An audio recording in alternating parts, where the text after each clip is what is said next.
Assalamualaikum warahmatullahi wabarakatuh.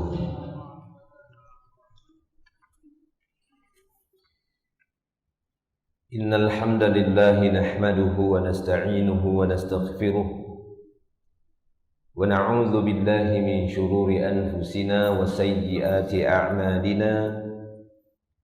Man yahdihillahu fala mudilla lahu wa man yudlil fala hadiyalah.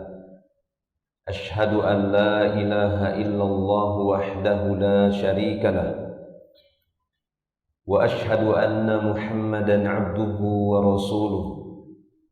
Allahumma salli wa sallim ala rasulillah qudwatina wa uswatina Muhammadin sallallahu alaihi wasallam wa ala alihi wa ashabihi wa man tabi'ahum bi ihsanin ila yaumiddin.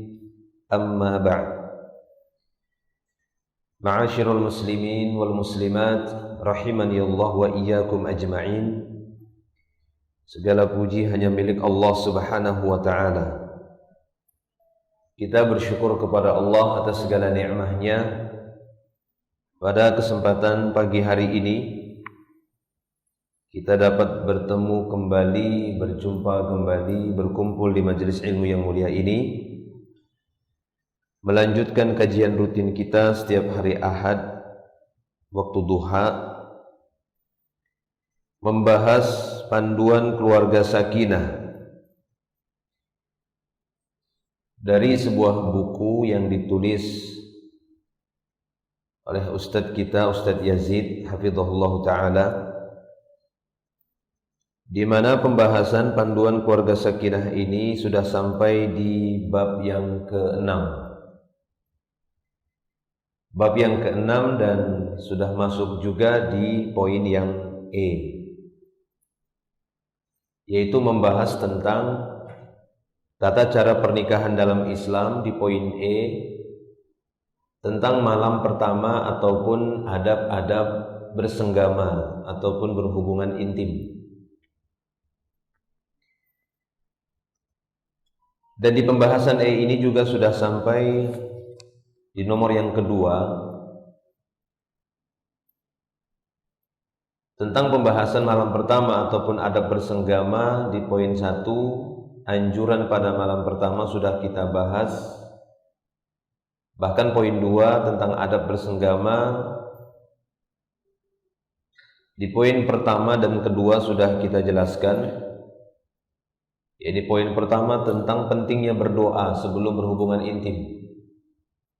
Ada manfaat-manfaat yang sangat muhimmah di sana yang akan didapatkan oleh pasangan suami istri, terlebih lagi sangat berkaitan erat dengan anak tersebut yang akan dijaga oleh Allah Subhanahu wa taala dari berbagai macam gangguan syaitan.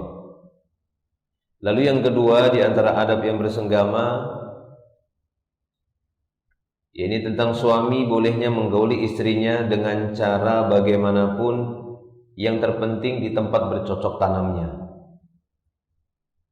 Itu sudah kita bahas, merujuk kepada firman Allah Subhanahu wa taala yang Allah taala turunkan atas beberapa kasus kejadian di masa itu, terutama yang berkaitan dengan apa yang dialami oleh sahabat Umar radhiyallahu anhu. Allah Ta'ala menurunkan ayatnya dalam surat Al-Baqarah ayat yang ke-223, Nisa'ukum harthul lakum fa'tu harthakum anna syi'tum. Istri-istri kalian adalah ladang bagi kalian, silahkan kalian mendatangi ladang itu kapanpun dan bagaimanapun caranya yang kalian kehendaki. Yang penting masih tetap pada harth, ya ini tempat bercocok tanamnya. Dan hadis-hadis yang lain yang dibawakan oleh penulis. Kita masuk pada poin yang ketiga dari adab bersenggama. Ketiga, kata penulis di sini, hendaklah suami tidak menyudahi jima ataupun berhubungan intim ataupun bersenggama hingga dia mendapatkan istrinya juga kepuasannya. Jadi sama-sama berusaha untuk ta'awun, Ya, karena ta'awun ini selama bukan untuk kemaksiatan dan perbuatan dosa tetap diutamakan. Ta'awun 'alal birri wat taqwa.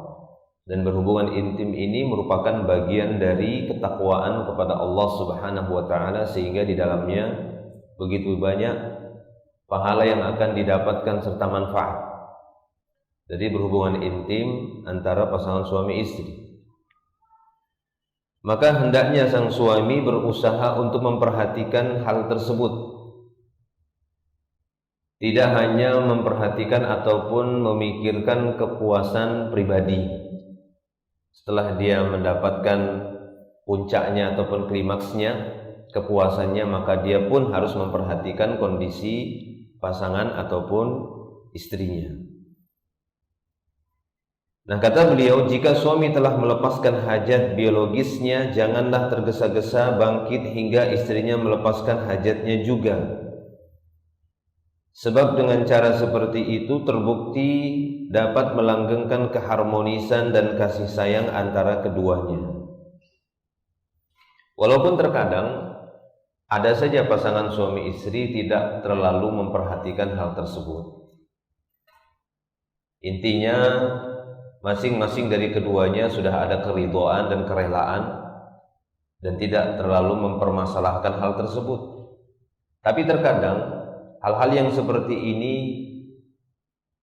bisa mengarah kepada pertengkaran. Ya, bisa mengarah kepada pertengkaran walaupun materi pertengkarannya tidak secara langsung membahas tentang ini, tapi kadang hal ini bisa membangkitkan hal itu. Karena merasa tidak mendapatkan kepuasan, akhirnya pada keadaan-keadaan yang lainnya berusaha menampakkan itu, menampakkan ketidaksenangan, ketidaknyamanan, dan merasa tidak dilayani ataupun terzalimi. Walaupun ada saja hal-hal yang seperti ini, itu sudah ditoleransi oleh masing-masing dari keduanya, tidak terlalu dipermasalahkan. Namun lebih baiknya demikian, karena inilah nasihat para ahlul ilm, terutama bagi para suami, untuk tetap memperhatikan hal tersebut sehingga pasangannya ataupun istrinya tetap mendapatkan kepuasan dari hubungan intim tersebut. Nah, demikian juga hal ini tidak menghalangi sekiranya antara suami istri punya perencanaan untuk mendapatkan anak laki-laki ataupun anak perempuan. Ya, anak laki-laki ataupun anak perempuan. Kadang rencana tersebut ya hendaknya dibicarakan sehingga nantinya tidak menimbulkan perselisihan di antara keduanya.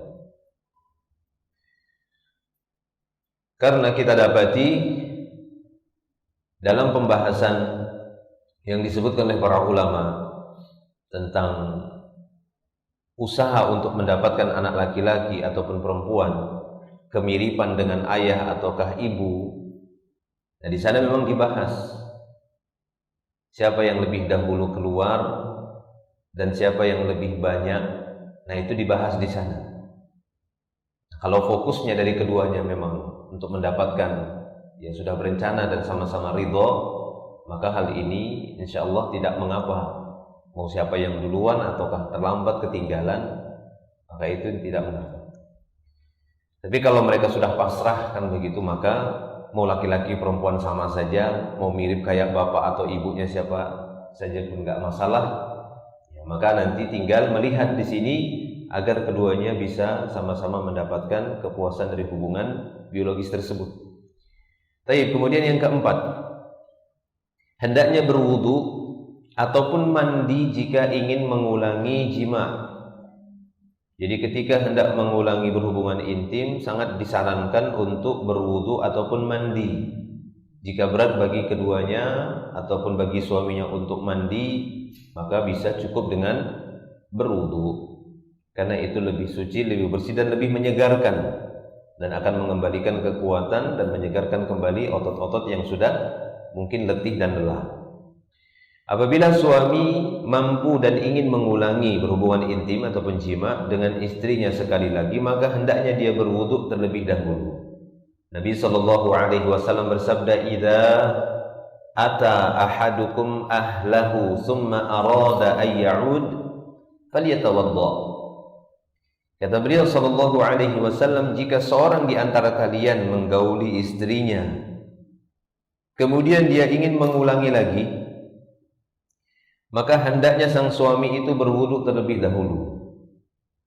Hendaknya sang suami berwudu terlebih dahulu.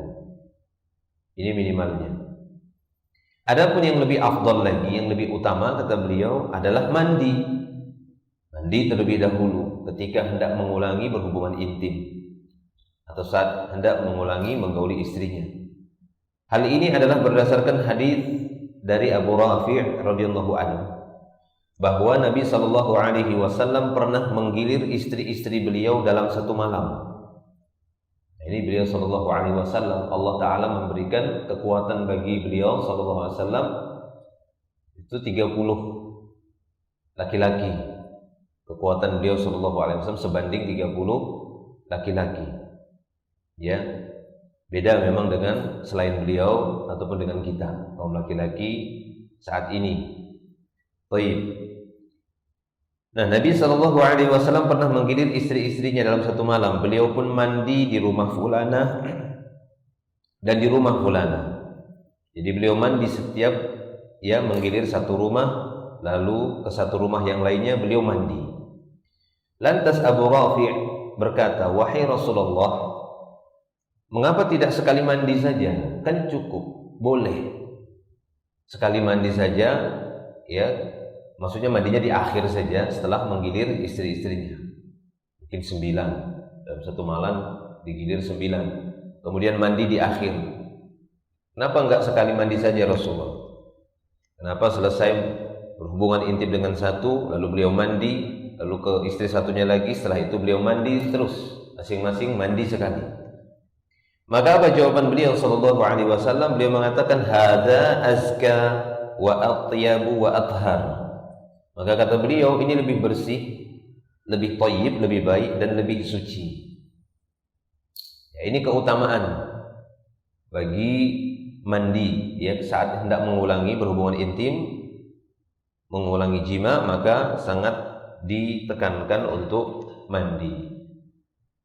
Tapi ini bukan perkara yang wajib. Intinya saat ada seorang suami hendak mengulangi menggauli istrinya lalu dia tidak wudu, tidak mandi dan tidak pula wudu, maka tidak ada dosa. Ya, tidak ada dosa sama sekali karena hal itu adalah perkara yang mustahab ataupun dia termasuk perkara yang lebih afdal. Wallahu a'lam. Baik, kemudian yang kelima. Ada persenggama yang kelima, kata beliau, suami istri boleh melakukan jima kapan saja. Ya, suami istri boleh melakukan hubungan intim kapan saja. Ya, kapan saja maksudnya bukan di waktu-waktu yang terlarang gitu ya untuk melakukan hubungan intim. Ya, yang terlarang itu kapan? Ya, ketika ihram. Nah, itu tidak boleh, ya kan? Itu waktu yang terlarang ataupun kondisi keadaan terlarang ketika ihram, ketika melaksanakan umrah ataupun haji, atau ketika di siang hari bulan Ramadan, atau waktu-waktu yang lainnya yang di sana secara syar'i tidak dibolehkan pada waktu itu untuk melakukan hubungan suami istri. Selain waktu-waktu tersebut maka boleh saja. Maksudnya tidak dikhususkan hanya malam, pagi juga boleh, siang juga boleh, sore juga boleh, malam juga boleh, silakan. Seorang suami dibolehkan untuk mencampuri istrinya kapan waktu saja yang ia kehendaki, pagi, siang ataupun malam. Bahkan apabila seorang suami melihat seorang wanita yang mengagumkannya, hendaknya ia mendatangi istrinya. Nah, inilah obat bagi laki-laki yang telah memiliki istri. Ketika melihat wanita lain yang itu membangkitkan syahwatnya, maka dia memiliki target untuk melepaskan anak panahnya. Ya, yang sulit itu kalau belum punya pasangan, belum punya istri, terpaksa harus puasa, ataupun langsung datang aja ke Sungai Mahakam, jebur di situ, selesai kan, hilang langsung. Ya, tapi ketika seorang memiliki istri, maka dia ada tempat untuk melampiaskannya. Karena sesungguhnya wanita itu ketika datang bersamanya itu ada syaitan yang menggambarkan ataupun membangkitkan syahwat. Nah, di situ dia jalan-jalan dimanfaatkan oleh syaitan untuk menggelincirkan manusia, khususnya kaum laki-laki. Karena apabila wanita itu berjalan, itu akan diikuti oleh syaitan-syaitan. Maksudnya diikuti oleh syaitan-syaitan ini artinya setiap laki-laki yang dia lewati maka akan tertarik untuk memandangnya. Sampai dia memakai hijab sekalipun, itu laki-laki akan tertarik untuk memandangnya. Oleh karena itu Allah Ta'ala menurunkan ayat tentang hijab tujuannya untuk mengurangi itu, ya, untuk mengurangi daya tarik wanita tadi saat dipandang oleh kaum laki-laki ajnabi. Terlebih lagi adanya syaitan yang berusaha untuk membangkitkan syahwat tadi, sehingga sesuatu yang mungkin kita anggap nggak mungkin, nah itu bisa menjadi pembangkit syahwat. Baik. Nah, ini kata beliau, hal tersebut berdasarkan riwayat bahwasanya Rasulullah Shallallahu Alaihi Wasallam pernah melihat seorang wanita yang mengagumkan beliau. Walaupun beliau seorang nabi dan rasul, beliau benar adalah seorang yang maksum yang dijaga oleh Allah, tapi beliau juga manusia biasa.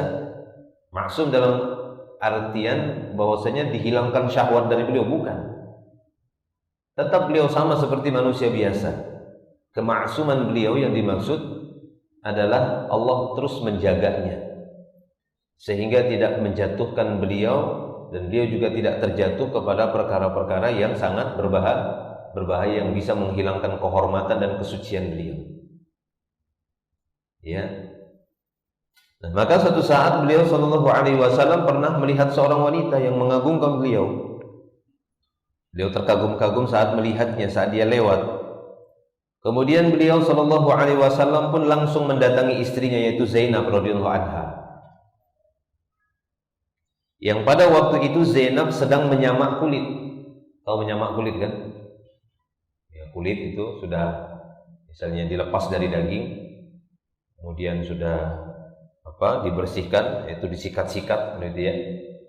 Dibersihkan intinya. Nanti dikeringkan, bersihkan lagi, dikeringkan sehingga bisa digunakan untuk bahan-bahan keperluan pada waktu itu. Bisa untuk dibuat untuk kirbah, untuk kantong air, bisa dibuat untuk tempat menulis, bisa bungkus ini, dan banyak manfaatnya ya kulit-kulit pada waktu itu. Nah, pada waktu itu Zainab sedang menyamak kulit. Ya, lalu beliau Shallallahu Alaihi Wasallam pun datang menunaikan ataupun melakukan hajatnya, menunaikan hajatnya, berhubungan intim dengan istrinya, dengan Zainab pada waktu itu. Lalu beliau pun melakukan hajatnya, yaitu berjima dengan istrinya. Kemudian beliau Shallallahu Alaihi Wasallam keluar menemui para sahabat radhiyallahu anhum. Lalu beliau Shallallahu Alaihi Wasallam bersabda, Innal mar'ata tuqbilu fi surati syaitan wa tudbiru fi surati syaitan, fa idza absara ahadukum imra'atan falyati ahlah, fa inna dzalika yaruddu ma fi nafsihi. Nah, kata beliau Shallallahu Alaihi Wasallam, sesungguhnya wanita itu ketika dia datang, ya, itu dalam rupa syaitan. Begitulah wanita. Ketika dia pergi dari arah belakang, membelakangi, dia pergi juga membelakangi, meninggalkan dalam keadaan rupa syaitan. Maksudnya rupa syaitan ini bukan menakutkan, ya. Sehingga ketika wanita datang itu kita ketakutan gitu. Dengan rupa syaitan, maksudnya kayak film-film itu kan, kayak apa namanya, kuntilanak gitu kan, wewe gombel, mulai genderuwo. Bukan seperti itu wanita itu ketika datang, enggak. Kalau seperti itu lari semua laki-laki. Ya. Tapi dalam bentuk, dalam rupa syaitan, maksudnya itu tadi, membangkitkan syahwat laki-laki saat melihatnya. Suaranya, ya, suaranya itu bisa membangkitkan syahwat. Belum lagi nanti syaitan membangkitkan syahwat laki-laki tadi, menipu pandangan sehingga mungkin yang ya biasa-biasa saja, tetapi terlihat sangat luar biasa. Seperti yang saya katakan tadi, Bahkan yang sudah berhijab sekalipun itu tidak lepas dari gangguan syaitan ini, sehingga laki-laki yang melihatnya pun akan terbangkit syahwatnya. Baik. Nah, maka kata beliau sallallahu alaihi wasallam, sesungguhnya wanita itu menghadap dalam rupa syaitan dan membelakangi dalam rupa syaitan. Maka apabila seorang dari kalian melihat seorang wanita yang mengagumkannya, hendaklah dia mendatangi istri, karena yang demikian itu dapat menolak apa yang ada dalam hatinya. Gitu ya. Jadi apa istilah sekarang itu, udah darah naik ke ubun-ubun katanya kan. Nah, seperti itu. Darah putih naik ke kepala. Ya, ketika seorang laki-laki melihat wanita yang berjalan, wanita di hadapannya, nah apabila itu telah terjadi, itu harus dilepas, itu harus dilampiaskan. Nah, kalau tidak ada targetnya, maka dia anak panah itu akan meronta dan akan melesat ke tempat yang bukan targetnya. Itu yang berbahaya. Ya, itu yang berbahaya, yang sampai pada perbuatan zina, jatuh kepada perbuatan zina. Na'udzubillah. Nah, maka dari itu ketahuilah saudaraku seiman bahwa menahan pandangan itu wajib hukumnya. Kita sudah sampaikan sebelumnya, adanya hukum nazar itu menunjukkan hukum asalnya tidak boleh nazar wanita yang bukan mahram. Ya.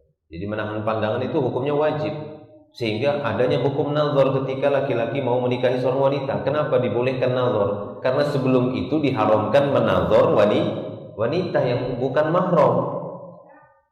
Ya, berdosa, haram melihat wanita yang bukan mahramnya. Nah, adapun dengan tujuan-tujuan syar'i, yaitu karena dia ingin menikahinya. Nah, Allah Ta'ala tahu dan paham. Ya, Allah a'lam, lebih mengetahui daripada kita. Karena itu hajat, kebutuhan, supaya lebih membangkitkan semangat dia untuk menikahinya, maka dibolehkanlah nazar. Sehingga untuk nazar pun sudah kita bahas, itu tidak boleh kecuali betul-betul dia sudah berhasrat dan berkeinginan kuat untuk menikahi wanita tadi, maka silahkan dia menazarnya. Adapun sebatas ingin coba-coba saja, maka sungguh ini adalah perbuatan dosa yang terselubung dengan nama syariat. Ya, gitu ya, perbuatan dosa yang terselubung. Akhirnya dia koleksi, nazar sana, nazar sini, nazar sana, nazar sini, hanya koleksi wajah wanita saja. Gak ada satupun yang menurut dia, gak ada satupun belum cocok kata dia. Nah, ini bahaya.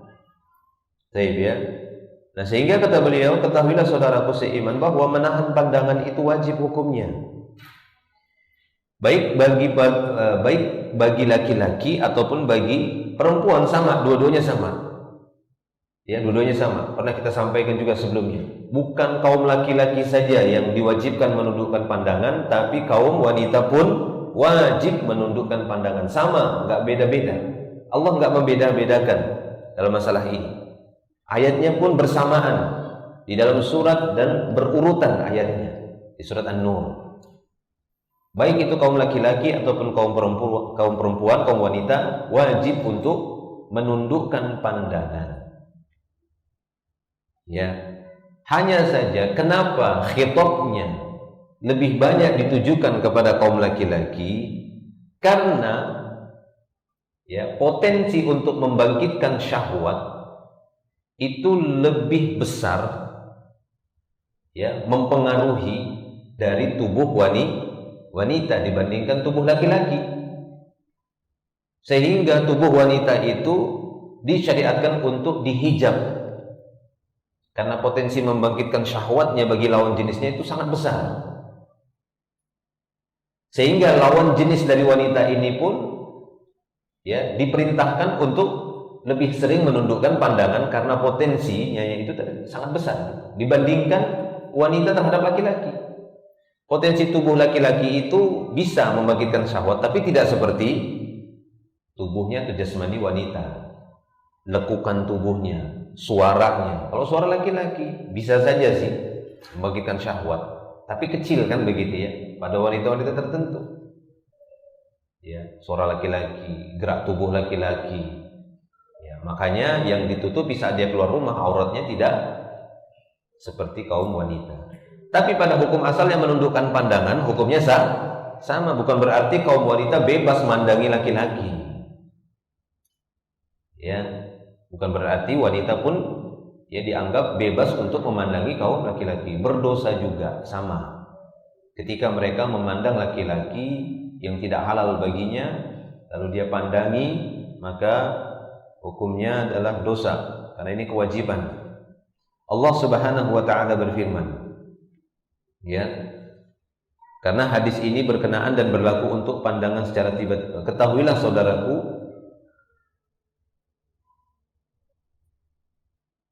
ini ada yang kita lompat tadi.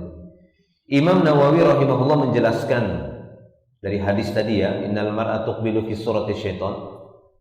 Imam Nawawi rahimahullah menjelaskan artinya dianjurkan bagi siapa yang melihat wanita hingga syahwatnya tergerak agar segera mendatangi istrinya atau budak perempuan yang dimilikinya, kemudian menggaulinya untuk meredakan syahwatnya juga agar jiwanya menjadi tenang.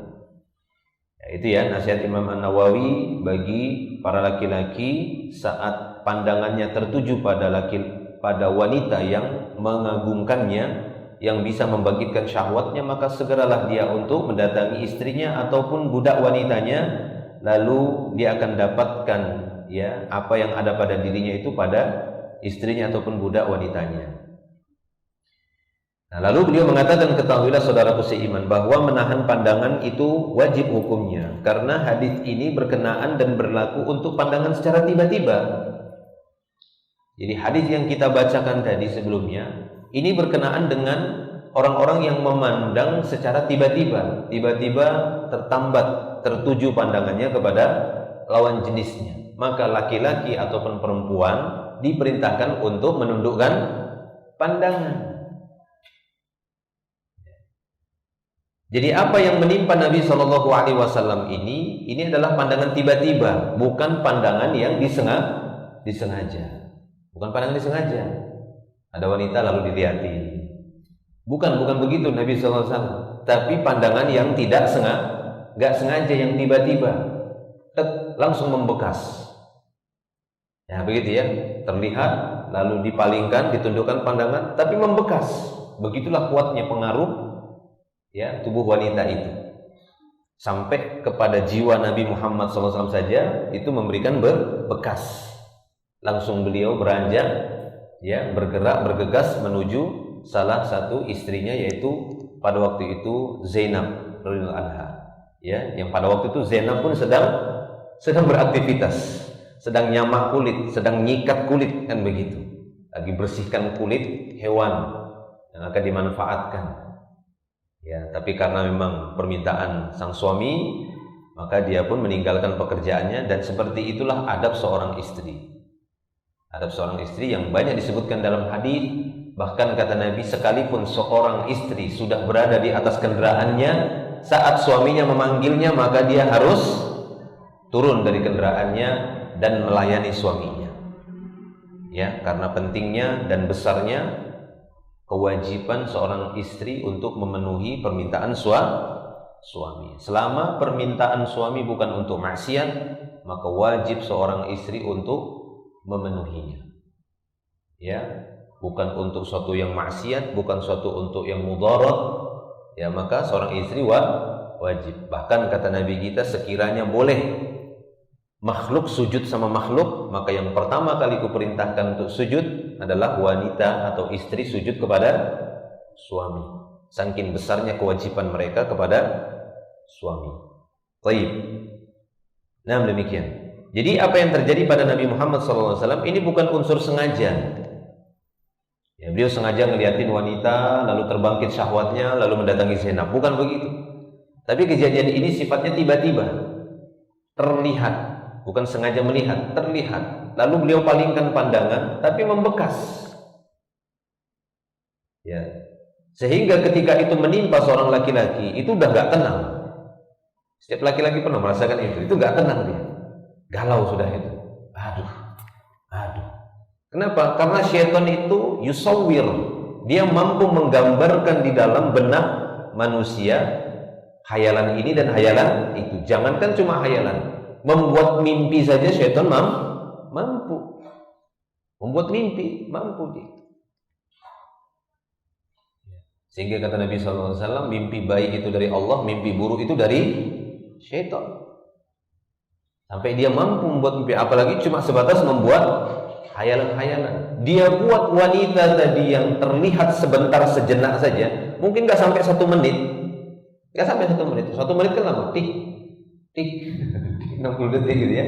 Mungkin hanya beberapa detik saja, lalu dia palingkan pandangannya. Tapi begitulah syaitan memberikan taswir fi dhihnil insan, dalam benak insan itu dia buat itu indah si wanita tadi.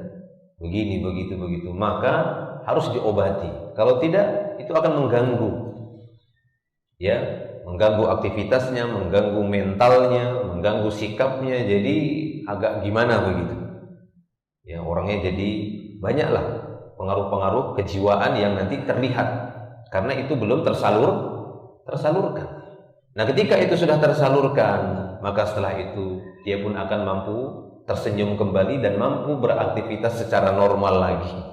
Kalau enggak, kadang ada ketidaknormalan, ya, keanehan dan keganjilan dari sikap-sikap orang yang sudah terbangkit syahwatnya tapi belum tersalurkan. Baik. Nah, maka kata beliau, ya, ketahuilah saudaraku seiman bahwa menahan pandangan itu wajib hukumnya karena hadis ini berkenaan dan berlaku untuk pandangan secara tiba-tiba. Allah Subhanahu wa taala berfirman, "Qul lil mu'minin yaghuddu min absarihim wa yahfadhu furujahum. Dzalika azka lahum innallaha khabirun bima yasna'un." Nah, setelah ayat ini lalu Allah mengatakan, "Wa qul lil mu'minat yaghuddna min absarihin." Katakan juga kepada wanita-wanita beriman, hendaknya mereka menundukkan pandangan. Sebagaimana sebelumnya Allah mengatakan, katakanlah kepada laki-laki beriman agar mereka menjaga pandangan dan memelihara kehormatan ataupun kemaluan yang demikian itu lebih suci bagi mereka. Sungguh Allah mengetahui apa yang mereka perbuat. Jadi laki-laki dan perempuan saat melihat lawan jenisnya yang bukan mahramnya, yang tidak halal baginya, maka hendaknya dia langsung menundukkan pandangan. Jadi bukan berarti setiap kita melakukan perjalanan dimanapun kita nunduk terus ya nanti bisa ketabrak lah, ya kan? Bukan itu yang dimaksud. Tapi saat pandangan kita tertuju kepada lawan jenis kita yang tidak halal bagi kita untuk melihatnya, maka segera ditundukkan pandangan kita, dikendalikan, dialihkan. Itu namanya menundukkan pandangan. Nah, itu maksudnya.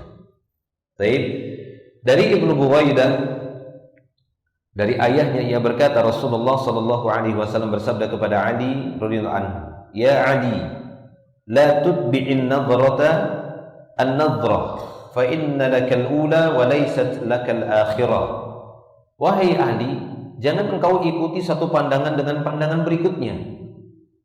Ya, maksudnya kalau sudah terpandang lawan jenis yang tidak halal, jangan dibiarkan lama-lama. Jangan mengikuti tafsiran atau takwilan sebagian orang-orang yang jahil dengan mengatakan nggak apa-apa pandangan pertama masih dimaafkan, tapi lama sampai 5 menit, ya kan? Sampai 15 menit dilihatin terus, yang penting masih yang pertama. Bukan begitu maksudnya, ya, itu takwil batil namanya seperti itu. Ya, ketika pandangan ini tertuju pertama sekali, ya langsung dipalingkan. Ya, itu namanya menundukkan pandangan.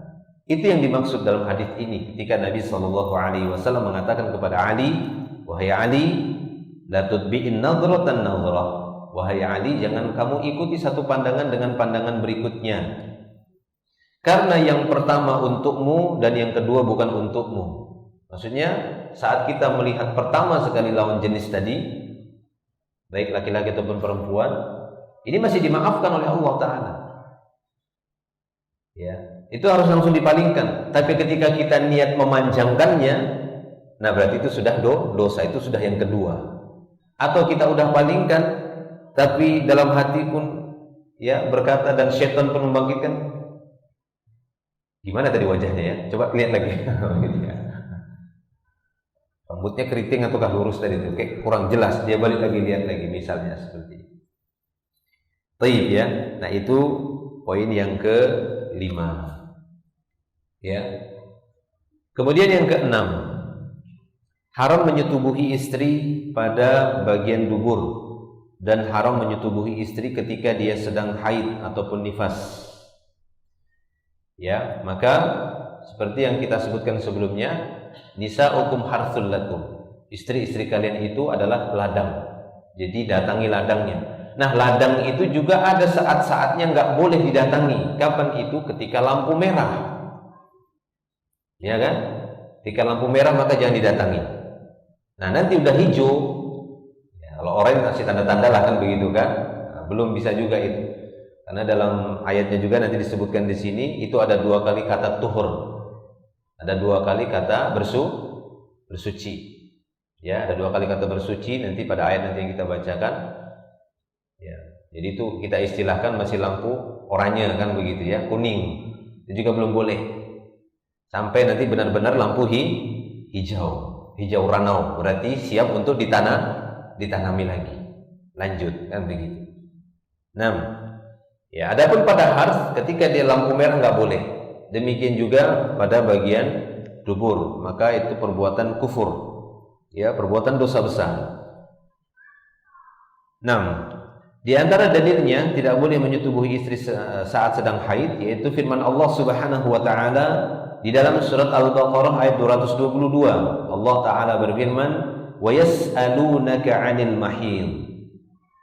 Mereka bertanya kepadamu ya Muhammad tentang haid, tentang masa haid ini, yaitu pada wanita. Qul huwa adza. Katakan ya Muhammad, haid itu adalah sesuatu yang kotor, adza, gangguan, ya, sesuatu yang kotor. Fa'tazilun nisa fil mahid, maka bersikap i'tizal. Nah, sikap i'tizal ini juga menjauh, makna menjauh. I'tizal itu kan artinya uzlah, artinya mengasingkan diri. Ya, makna i'tizal ini menjauh dari wanita yang sedang haid ini jangan sampai seperti kaum jahiliyah, seperti kaum Yahudi. Betul-betul wanita itu dijauhi, disentuh aja nggak mau kan begitu ya, berdekatan, bersentuhan nggak mau dia sama istrinya, padahal istrinya. Nah, jangan sampai se-ekstrim itu hulu. Jangan juga sampai meremehkan sehingga betul-betul bergaul dengan wanita haid tadi dengan istri yang sedang haid sehingga akhirnya kebablasan. Ya, sehingga akhirnya kebablasan. Baik, artinya pertengahan i'tizal di sini. Ada koridornya sebagaimana didapatkan di dalam sunnah Nabi Shallallahu Alaihi Wasallam. Nah, kita lanjutkan ayatnya. Maka kata Allah Subhanahu Wa Taala, "Fa'tazilun nisaa fil mahid." Menjauhlah ya dari istri yang sedang haid. Wala taqrabuhunna. Dan jangan kamu mendekati mereka, yakni istri yang sedang haid. Hatta yadhurna, sehingga mereka suci. Ini satu. Fa idza tatahharna, apabila telah jelas mereka suci. Ini 2. Ada 2 kata suci di situ.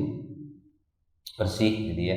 Fa idza tatahharna, jika telah jelas suci, fa'tuhunna min haitsu amarakumullah, maka silahkan kalian menggauli mereka sesuai dengan ketetapan atau ketentuan yang diperintahkan oleh Allah Ta'ala kepada kalian.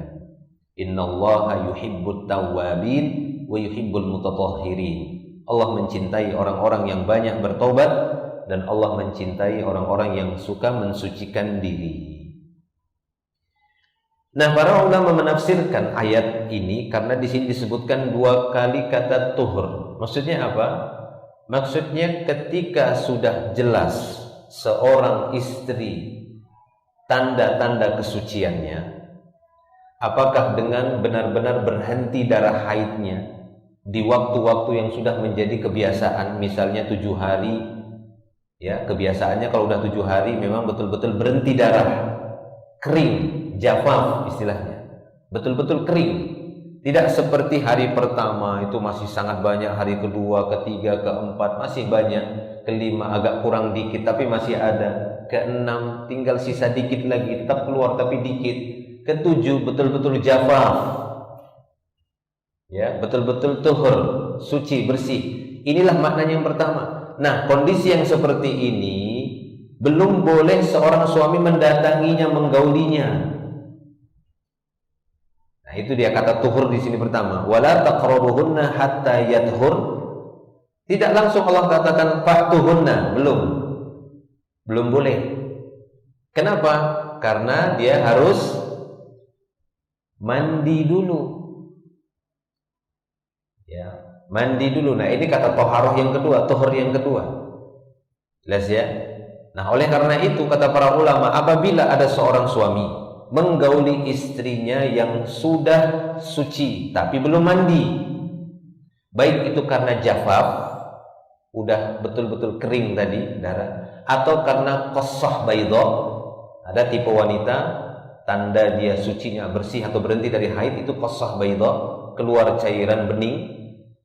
Ya, dua ini yang paling umum. Ya, dua ini yang paling umum sebagai tanda berhentinya darah haid tadi, selesainya masa haid. Ya, jika ada seorang suami sudah melihat tanda-tanda seperti itu, sudah diinformasikan oleh istrinya sudah bersih, tapi belum mandi, lalu dia langsung menggaulinya, 7 hari kan begitu kan? Langsung dia menggaulinya, maka sebagian para ulama mengatakan ini sebuah kesalahan, ini sebuah dosa, akan tetapi tanpa ada kafaroh. Ya. Karena sebagian ulama mengatakan bahwasanya kafaroh itu apabila menggauli istri yang sedang haid. Ya, ditambah lagi dia harus bertaubat karena itu dosa besar seperti disebutkan dalam hadisnya nanti. Dan ini kan tadi bahasan kita ke-6, haram hukumnya menyetubuhi istri yang sedang haid ataupun dari arah bukan dari arah ya, pada dubur, bukan dari arah. Kalau dari arah dibolehkan, tapi pada dubur itu yang diharamkan. Itu ya, jelas ya tadi ayatnya, tafsiran ayatnya. Nah, yang sempurna bagaimana? Yang sempurna itu tidak hanya melihat tanda sucinya saja, tanda bersihnya saja, tapi sampai dia mandi. Ya. Nah, seorang istri juga ya patuh sama suaminya. Maksudnya ketika dia udah menginformasikan, udah bersih nih, Bang, Mas, kan begitu misalnya, suamiku udah bersih, udah ada qasah baydha, sudah jafaf, kan begitu kan, ya sudah langsung mandi, kata suaminya. Nanti aja. Nanti kapan? Nanti pas mendekati zuhur, tandanya itu habis subuh kan begitu kan. Pas waktu syuruk, selepas syuruk kan begitu kan, selepas syuruk ternyata terlihat tanda bersihnya. Nanti aja mandinya mendekati zuhur. Disuruh suaminya nunggu sampai zuhur dari pagi. Nah, ini namanya bermaksiat kepada Allah. Kenapa? Karena mengingkari suami. Karena suami memerintahkan itu bukan untuk maksiat, ya kan? Udah cepat mandi, segera mandi. Apa lo ini gak sabaran? Lah iyalah, kan begitu kan? Kan tidak sabar untuk mendapatkan yang halal, nggak apa-apa. Daripada dia sabar menanti yang haram, ini yang bahaya. Nah iya kan? Kan seperti itu. Nggak apa-apa dia nggak sabar menanti yang halal, daripada dia sabar tapi menunggu yang haram. Nggak boleh sabar dalam keharuman. Fama asbarahum 'alan nar, kata Allah. Alangkah sabarnya dia di dalam menempuh jalan neraka. Kadang seperti itu. Kadang manusia ini yang begitulah, aneh. Ya, di dalam menempuh kemaksiatan, keharuman dia mampu sabar. Tapi menanti-nanti yang baik, yang halal, nggak sabar. Baik.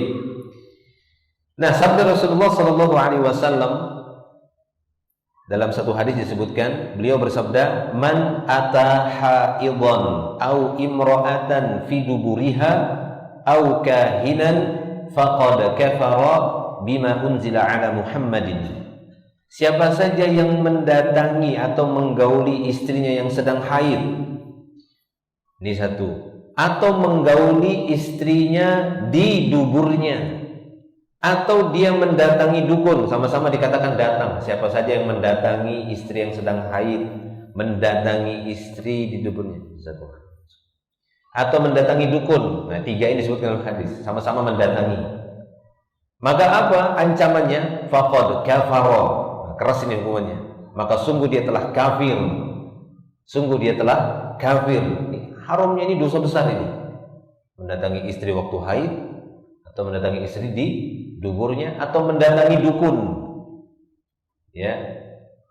Maksudnya mendatangi dukun di sini bukan mendatanginya mungkin ada satu hajat yang lain begitu ya. Mungkin mendatangi dukun ya karena dukun itu masih keluarganya, dia dititipkan amanah kan begitu kan untuk ngasih makanan, bukan itu.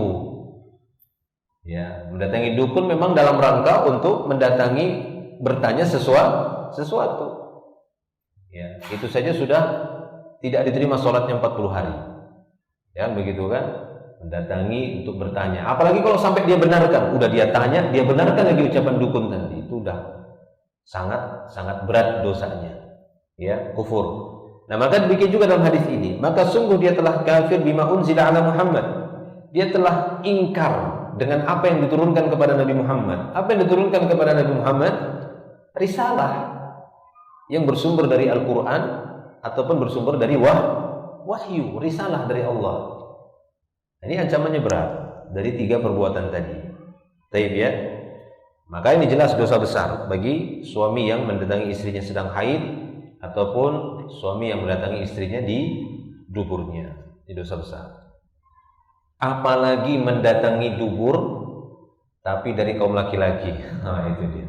Lebih parah itu. Yang halal jelas-jelas istrinya saja sudah dosa besar. Oh, bayangkan, gak usah dibayangkan lah. Coba diukur lah kan begitu ya. Itu dosanya itu kayak apa? Makanya pantas Allah itu murka sekali dengan kaumnya Nabi Lut. Bukan istrinya. Yang istri sah saja nggak boleh didatangi di duburnya. Ini bagaimana yang bukan istrinya? Misalnya wanita yang haram juga tetap nggak boleh kan? Yang haram itu kan kalau mendatangi istri yang sah di duburnya. Kalau istri yang tidak sah berarti boleh? Ya enggak juga. Itu namanya pemahaman yang menyimpang sekali. Apalagi yang didatangi itu laki-laki, ya kan? Berarti kan sudah tingkatan parah kan begitu. Mendatangi istri yang sah di duburnya ini aja sudah kufur, dianggap seperti ini, ingkar dengan risalah Nabi. Apalagi wanita lain yang bukan istri tapi didubur lagi, begitu ya. Ini lebih parah lagi, di atasnya lagi. Udah nggak sah pernikahannya kan begitu, duburnya lagi. Apalagi laki-laki, wah itu lebih atas lagi.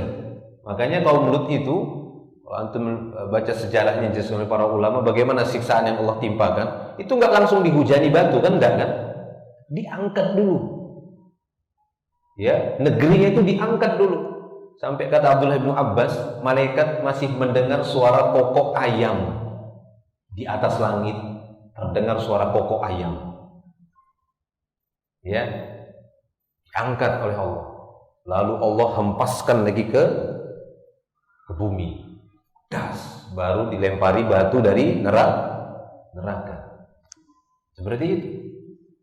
Ya, makanya para ulama kan ketika ditanya apakah hukuman yang pas bagi pelaku ya lutiyah, liwat, maka kata mereka dicari tempat yang tinggi lalu dilemparkan dari atas tempat tinggi, mati. Gitu cara hukumnya ya bagi pelaku liwat.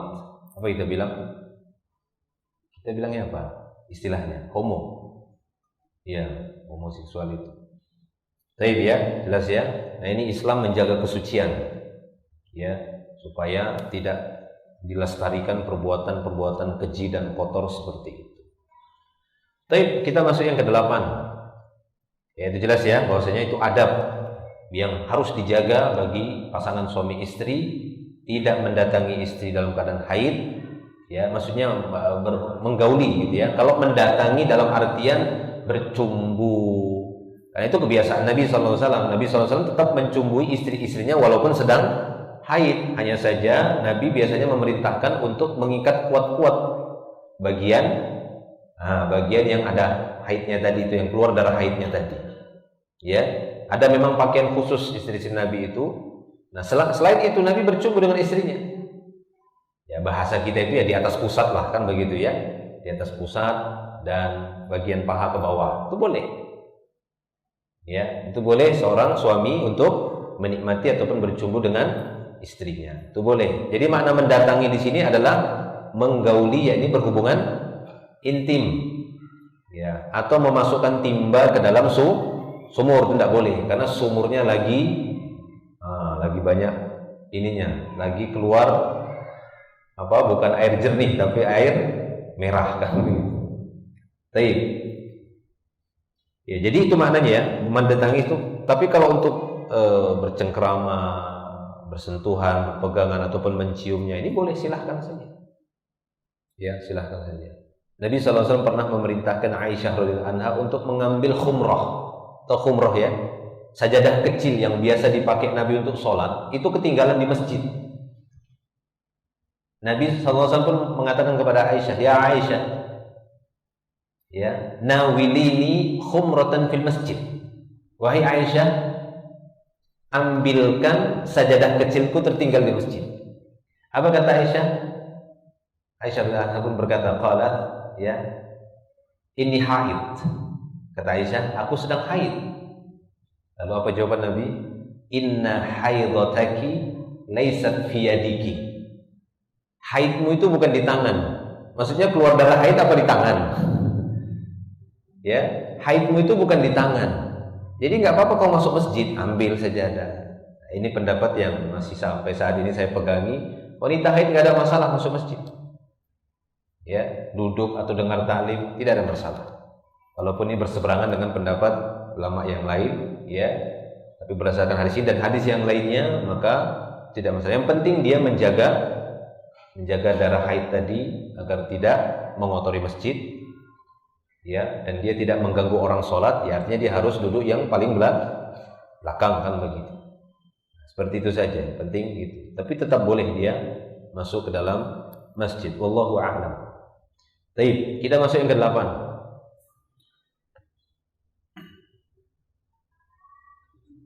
Nah, 7 ya. Wih, cepat sekali ya.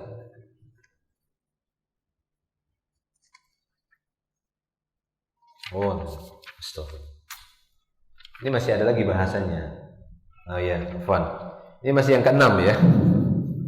Masih yang ke-6 tadi masalah mendatangi istri. Nah, ada hadis yang lain, mal'unun man ata imra'atahu fi duburiha. Terlaknat orang yang menyetubuhi istrinya pada duburnya. Ini dia. Padahal masih istrinya sendiri ya, tapi tidak boleh. Terlaknat kata Nabi. Apalagi yang kita gambarkan tadi ya. Bukan istrinya, maksudnya wanita lain yang haram tapi di dubur, apalagi kaum laki-laki yang dikenal dengan ya lutiyah, perbuatan liwat atau homoseksual kita bilang. Kata beliau di sini, kafarat bagi suami yang menggauli istri yang sedang haid.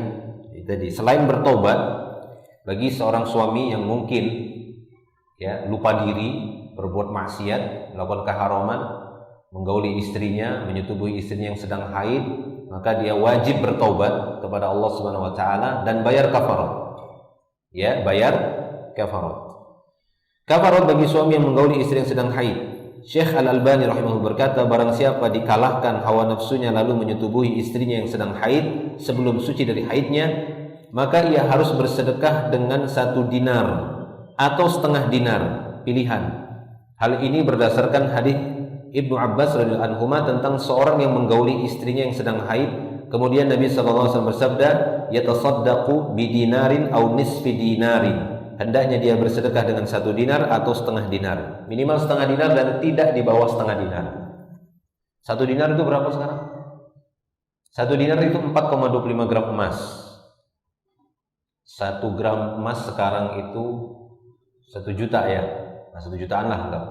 Jadi 4.250.000, setengahnya 2.100.000-an lah gitu ya, 2.125.000. Nah itu bersedekah sekitar itu. Ya gampangnya 2,5 juta lah. Tapi jangan menggampang-gampangkan, cuma 2,5 juta saja kok. Ya, jangan menggampangkan, menyepelekan dosa-dosa besar. Dosa kecil aja kalau terus-menerus disepelekan bisa menjadi besar, apalagi jelas-jelas itu dosa besar. Jelas ya? Baik. Atau setengahnya. 1 dinar atau setengahnya. Kalau mau ya 1 dinar sekalian, 4.250.000, 4,5 juta. B. Bercumbu dengan istri yang sedang haid. Nah ini tadi yang kita katakan ya. Apabila seorang suami ingin bercumbu dengan istrinya yang sedang haid, ia boleh bercumbu dengannya selain pada kemaluannya. Hal ini berdasarkan sabda Rasulullah SAW, isna'u kulla syai'in illa nikah. Lakukan apa saja kepada istri maksudnya, kecuali nikah. Maksudnya jima tadi, bersetubuh. Memasukkan timba ke dalam sumur itu yang tidak boleh. Jelas ya? Baik. Kemudian kita masuk yang ketujuh. Yang ketujuh, perihal makan atau tidur setelah berjima. Bila suami atau istri ingin makan atau tidur setelah berjima, berhubungan intim ataupun bersenggama, maka hendaklah ia mencuci kemaluannya dan berwudu terlebih dahulu serta mencuci kedua tangannya. Ini ya, saat suami istri selesai melakukan aktivitas ya bersenggama ataupun hubungan intim, maka setelah itu sebelum dia mandi, mungkin dia ingin menunda mandinya,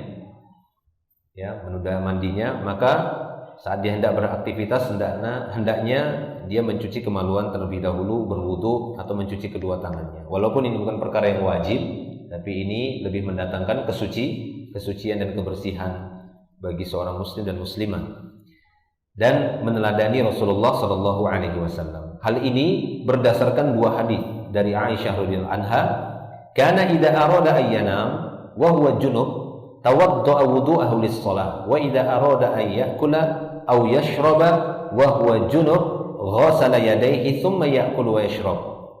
Jadi Rasulullah sallallahu alaihi wasallam apabila beliau hendak tidur dalam keadaan junub, maka beliau wudhu dulu seperti wudhu hendak sholat. Ya, ini sunnahnya. Disunnahkan berwudhu ya bagi orang yang junub ketika hendak tidur. Kita pernah bahas sunnah-sunnah wudhu ini banyak, jadi ya sunnah-sunnah wudhu diantaranya mewudhukan ketika hendak memandikan jenazah, itu hukumnya sunnah.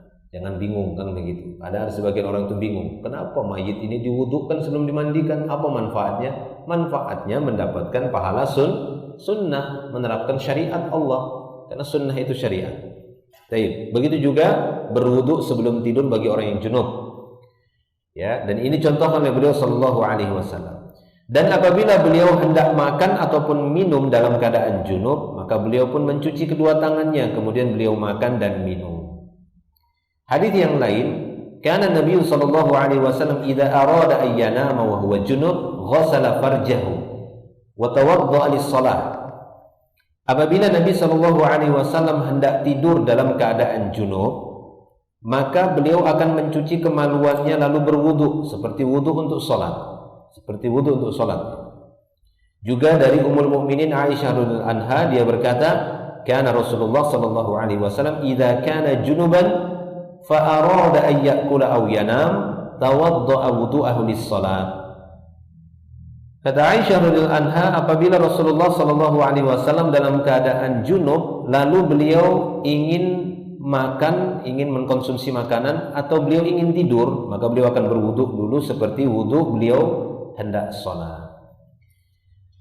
Baik, ya. Dan dibolehkan juga tayamum. Saya pernah buat tulisan tentang ini, ya, dijelaskan juga oleh beberapa ulama bahwa ya disunnahkan juga tayamum ketika kita hendak melakukan hal-hal yang sunnah. Ya, sebagai pengganti wudhu sekiranya wudhu itu berat baginya, maka boleh juga dengan tayamum. Ya, apa dalilnya? Dalilnya itu bahwasanya kata Aisyah anha, Nabi SAW biasanya kalau junub malam itu beliau ya tidaklah tidur melainkan akan wudhu dulu atau sekurangnya beliau akan tayamum. Dalil yang lain, Nabi SAW pernah berpapasan dengan rombongan lalu mengucapkan salam kepada beliau dan beliau dalam keadaan belum berwudhu. Beliau tidak ingin berzikir menyebut nama Allah dalam keadaan belum bersuci, lalu beliau mendekati dinding yang terdekat dengan beliau tayamum, lalu beliau menjawab salam. Waalaikumsalam warahmatullahi. Ya, maka dari sini para ulama berdalil bolehnya tayamum ya dilakukan untuk melakukan hal-hal yang sunnah. Ya, boleh melakukan tayamum untuk melakukan hal yang sunnah. Misalnya kita mungkin agak berat untuk wudu, lalu kita tayamum untuk membaca Al-Quran, untuk berzikir, maka ini hukumnya boleh. Atau ketika kita mau tidur terasa dingin habis berhubungan intim gitu kan, tapi dingin rasanya cuaca, lalu kita ingin tidur, kita tidak ingin wudu, maka cukupkan dengan tayamum, maka itu boleh. Baik ya. Kemudian yang kedelapan, hal-hal penting yang perlu diperhatikan dalam bersenggama. Saya minum kopi dulu.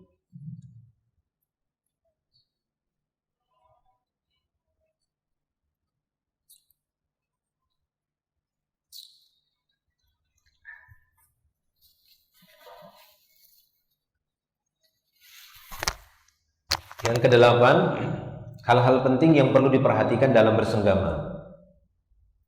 Menurut ilmu kesehatan, sebaiknya tidak bersenggama dalam keadaan sangat lapar. Ya, kecuali memang laparnya terkalahkan oleh syahwatnya. Ya.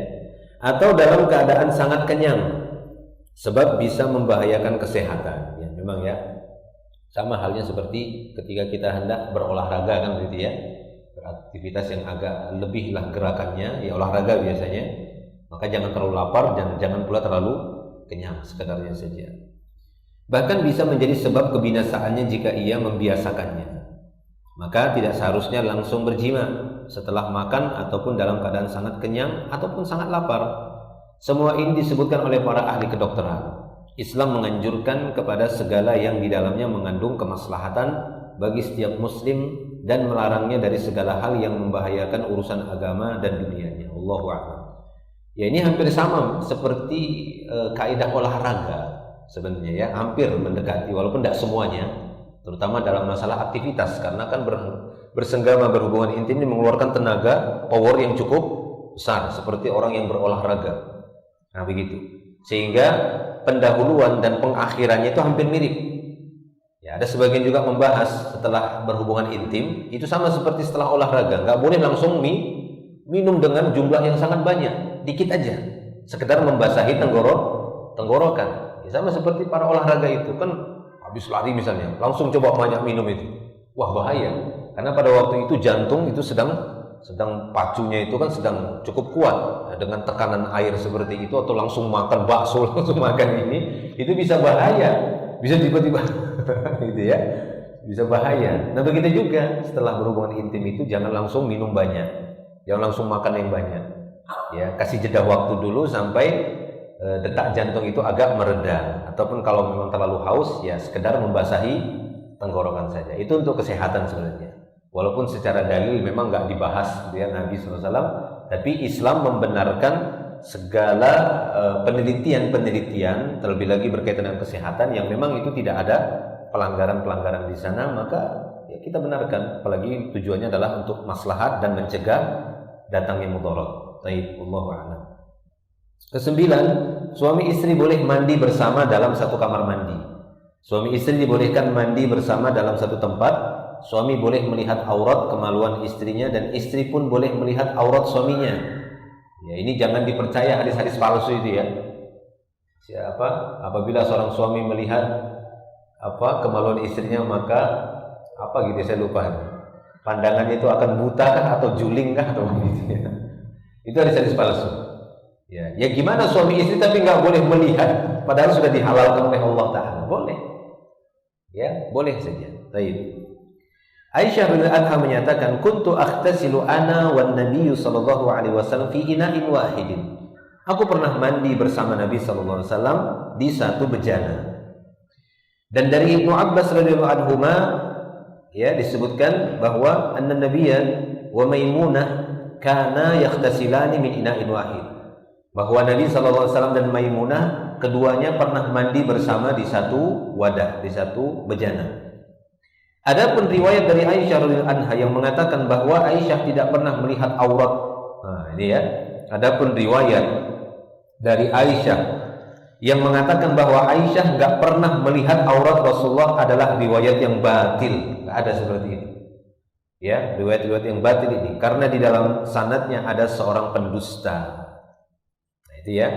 Jadi sebenarnya seorang yang mendalam ilmunya sebelum dia meneliti sanad, ketika dia melihat kontennya saja, kan bahasa gitu ya, redaksinya saja, itu sudah mampu dengan keilmuan, sudah mampu dia menjangkau hadis ini ada masalah atau tidak. Ya, seperti tadi, bahwasanya Aisyah nggak pernah melihat aurat Nabi. Itu orang yang mendalam ilmunya dengan sunnah, itu udah ada sinyal nih, aneh ini hadis. Aneh ini hadis. Bagaimana mungkin kan begitu kan? Ada syariat seperti itu. Ya, sehingga ketika diteliti sanad-sanad hadis yang berbicara tentang demikian, ya sudah ditemukan ternyata ada rawi-rawi yang dituduh pendusta. Kalau udah ada rawi pendusta ya singkirkan. Ya, kita tidak butuh hadis-hadis yang di dalamnya ada pendusta-pendusta karena ya, hadis ini wahyu. Allah akan menjaganya melalui orang-orang yang jujur. Ya, Allah akan menjaganya dari orang-orang yang jujur. Kemudian yang terakhir ke-10, haram hukumnya menyebarkan rahasia rumah tangga dan hubungan intim suami istri. Nah ini kadang ada yang kebablasan, baik itu dari kalangan bapak-bapaknya ataupun dari kalangan mamak-mamaknya, dari kalangan emak-emak atau bapak-bapak. Ya, tidak boleh sembarangan menyebarkan rahasia rumah tangga. Nggak boleh. Ya, hubungan rumah tangga suami istri itu hubungan yang tertutup. Bahkan kalau sekiranya ada permasalahan-permasalahan di antara keduanya, selesaikanlah dahulu di antara keduanya. Orang tua dari keduanya tidak perlu tahu dulu, kecuali mereka tidak mendapatkan jalan untuk menyelesaikan. Panggillah satu orang wakil sebagai hakim dari suami, satu orang wakil sebagai hakim dari jalur istri untuk menyelesaikan itu. Jangan rame-rame dulu, satu aja kata Allah Ta'ala, satu-satu dulu dipanggil. Nggak selesai juga, mungkin ya orang-orang yang terpercaya lagi didatangkan, nggak bisa juga baru ke mahkamah, ke pengadilan. Nah seperti itu. Dan jangan langsung terburu-buru main cerai saja kan begitu ya, masalah dikit cerai kamu, saya dengan ancaman cerai, maka itu tidak boleh. Gitu ya, karena di dalam Quran juga dalam surah An-Nisa ketika Allah menyebutkan jika kalian dapatin nusyuz pada istri itu tidak langsung dicerai, tapi fa'idhuhunna, kata Allah kasih mau'idhah, ya, kasih ceramah, kasih nasihat maksudnya. Ya, apabila sudah memberi ceramah ini dalam waktu yang dia anggap itu sudah cukup, maka barulah di situ boleh tahapan yang berikutnya, ya, yaitu dengan melakukan hajar, boikot di tempat tidur, bukan di setiap tempat, di tempat tidur saja. Jadi saat di atas kasur, ya, dia belakangi istrinya, dia kasih bagian belakang, ya, jangan dia menghadap istrinya. Itu namanya menghajar di tempat tidur, ya, bukan di setiap tempat, sehingga di hadapan anak-anaknya pun dia perlihatkan, ya, ibumu dia, nggak suka aku sama ibumu, bukan begitu. Itu nggak boleh diperlihatkan sama anak-anak sebenarnya. Ya, jadi yang Allah perintahkan itu di tempat tidur saja. Fil madhaji wahjuruhunna fil madhaji, kata Allah, di tempat tidur aja. Maksudnya jangan berhubungan intim, boikot dia, bahkan jangan pandang wajahnya, belakangi dia. Tapi kata suami nggak tahan Ustaz, ya nggak tahan dia sudah. Ya, kalau itu tidak mampu baru kepada wadribuhunna, dengan pemukulan. Pemukulan pun itu ada adabnya juga. Dipukul juga enggak juga memberikan pengaruh, durhakanya masih tetap. Nah, disitulah baru boleh silahkan dia untuk mentalak. Mentalak pun masih dikasih masa iddah 3 bulan atau 3 kali haid. Panjang misalnya itu rumah tangga itu panjang. Enggak cepat dah langsung main tinggal aja kan begitu ya. Itu ya kesalahan. Itu harus kita katakan salah. Ketika bermasalah langsung istri kabur atau suami kabur kan begitu ya. Nah, itu tidak boleh. Ya, ikutilah tahapan-tahapan syar'i. Nah, demikian juga di sini ya, ke-10, haram hukumnya menyebarkan rahasia rumah tangga dan hubungan suami istri. Setiap suami maupun istri dilarang menyebarkan rahasia rumah tangga dan rahasia ranjang mereka. 2 ya, rahasia rumah tangga secara umum nggak boleh diceritakan, ataupun rahasia ranjang. Kadang kita dapati sebagian suami atau kadang sebagian istri terburu-buru menceritakan permasalahan rumah tangganya kepada orang tuanya. Ini kesalahan. Kita katakan ini kesalahan. Ya, ini kesalahan. Ini kadang yang menyulut pertengkaran, menyulut emosi dan kemarahan dari masing-masing pihak. Seorang istri, ya, bermasalah dengan suaminya dalam rumah tangga, langsung dia ceritakan kepada ayah dan ibunya. Ya pastilah orang tua mana yang, ya kan, yang maksudnya yang senang, kecuali ya seperti Nabi kita Nabi Muhammad SAW. Ya, ketika bermasalah dengan Aisyah radhiyallahu anha, ngadu Aisyah, datang Abu Bakar, ya, diadukan kepada Abu Bakar tentang Aisyah ini, sama Abu Bakar diapain? Digampar. Digampar sama Abu Bakar Aisyahnya. Pok kan begitu. Lari lagi Aisyah ke belakangnya Nabi minta perlindungan. Ya, beda memang. Enggak langsung dibela kan begitu anaknya.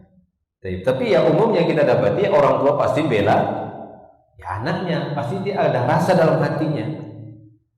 Ya, begitu juga seorang suami nanti punya masalah dengan istrinya, langsung dia ceritakan kepada orang tuanya. Pasti orang tuanya akan, ya pastilah membela si anak laki-lakinya. Dalam hatinya pasti ada rasa itu menyalahkan si menantunya akhirnya. Nah seperti itu. Maka kalau bisa jangan diceritakan terlebih dahulu. Baik itu rahasia rumah tangga ataupun rahasia ranjang. Ini dilarang oleh Rasulullah SAW.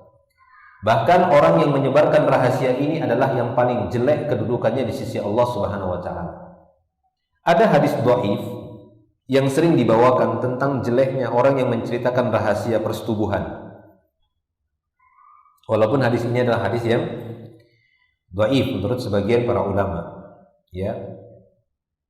Sana disebutkan inna min asyarrin nasi 'indallahi manzilatan yaumal qiyamah ar-rajulu yufdi ila imraati wa tufdi ilaihi thumma yanshuru sirraha.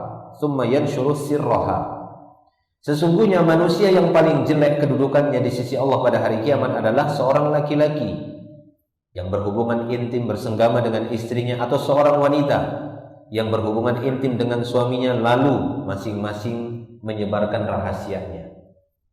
Ya, ini kedudukan manusia yang paling buruk di sisi Allah Subhanahu wa taala. Hadis ini diriwayatkan oleh Ibnu Abi Syaibah, ya.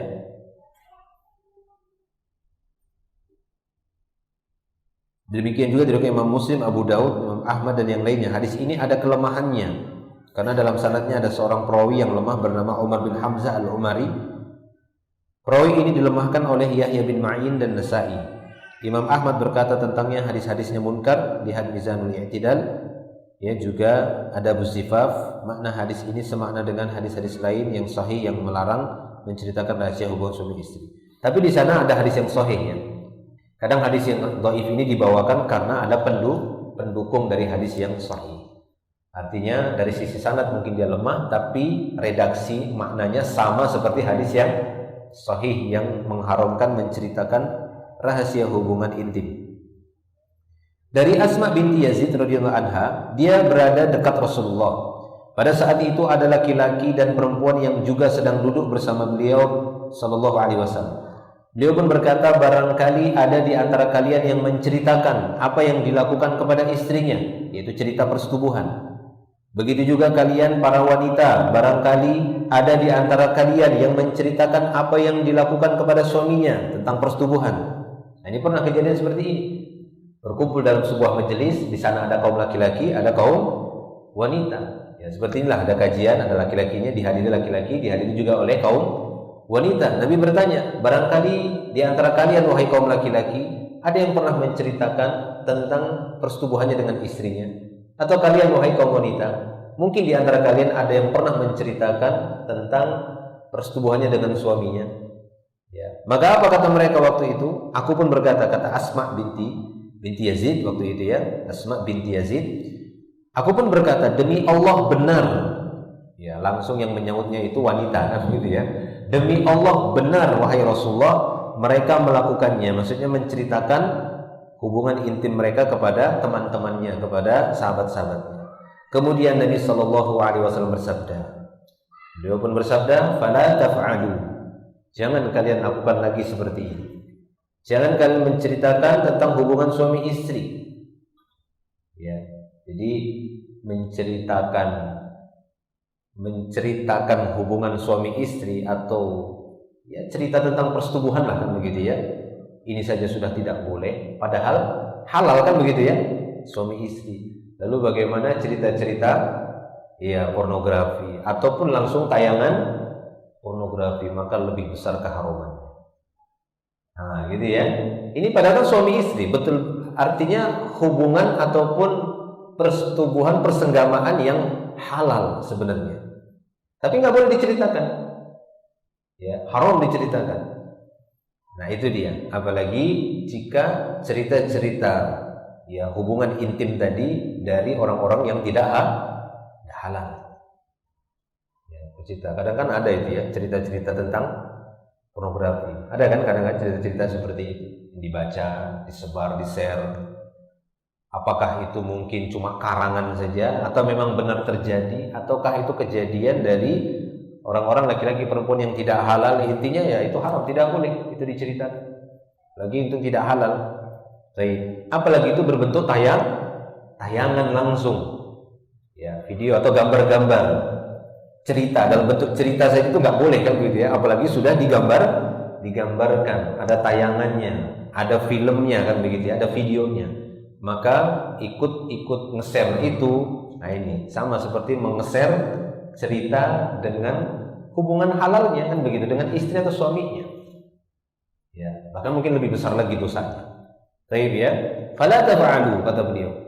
Fa inna madzalika mithlu syaitan.